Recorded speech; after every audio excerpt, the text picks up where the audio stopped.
અધ્યાય 10 શ્લોક 22।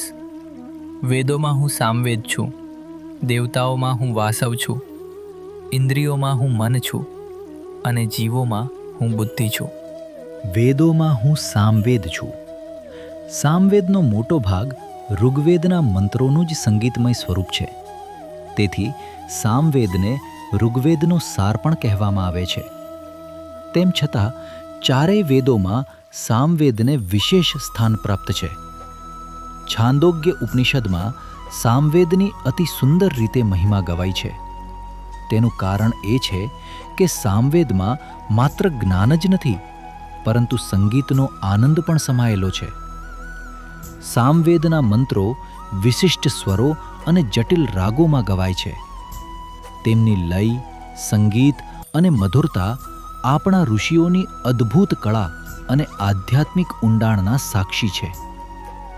ભક્તિ માર્ગમાં ભજન, કીર્તન અને સંગીતને વિશેષ મહત્વ આપવામાં આવે છે, કારણ કે સંગીત મનને સહજ રીતે એકાગ્ર કરે છે અને હૃદયને ભગવાન તરફ વાળી દે છે।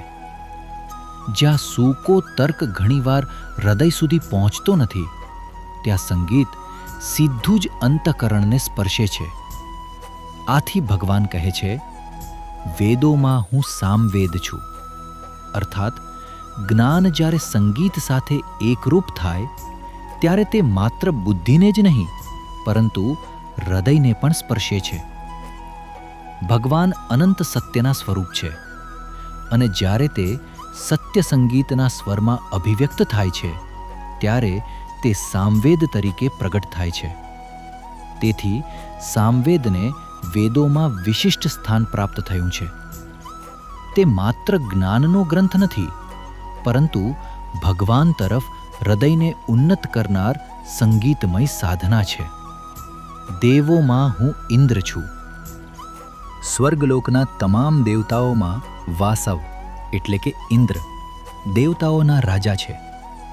તેઓ દેવ સમૂહના અધિપતિ અને નેતા છે। શાસ્ત્રો અનુસાર વિશેષ પુણ્યકર્મોના ફળ સ્વરૂપે જ કોઈ જીવ ઇન્દ્રપદ પ્રાપ્ત કરી શકે છે। તેથી ભગવાન કહે છે, દેવોમાં હું વાસવ ઇન્દ્ર છું। અહીં ભગવાનનો આશય ઇન્દ્રના વ્યક્તિગત સ્વરૂપથી નથી, પરંતુ તેમના નેતૃત્વ, શક્તિ અને સર્વોચ્ચ સ્થાન તરફ સંકેત કરવાનો છે।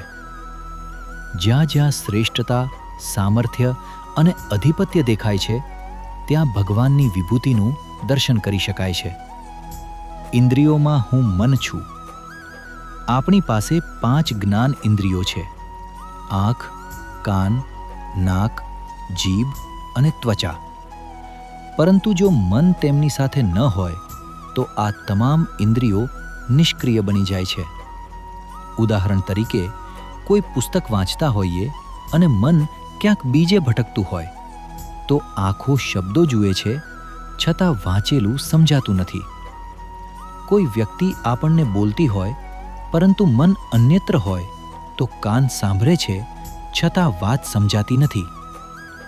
મન તમામ ઇન્દ્રિયો દ્વારા પ્રાપ્ત થતી માહિતીનું કેન્દ્ર છે। તે જ અનુભવને નોંધે છે, ગોઠવે છે અને અર્થ આપે છે।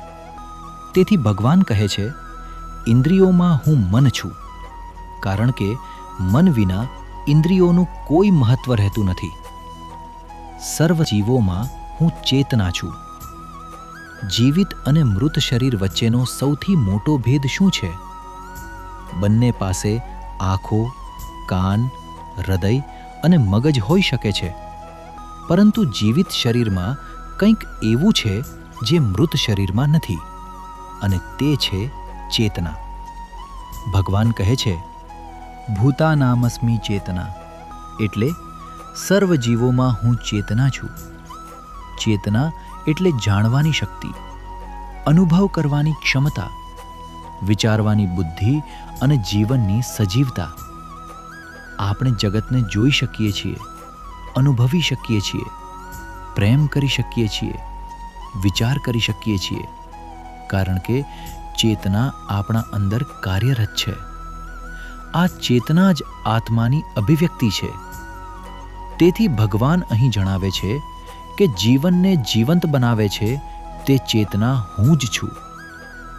શરીર બદલાય છે, વિચારો બદલાય છે, લાગણીઓ બદલાય છે, પરંતુ જે ચેતના આ બધાના સાક્ષી તરીકે સતત હાજર રહે છે તે જ ભગવાનનું દિવ્ય સ્વરૂપ છે.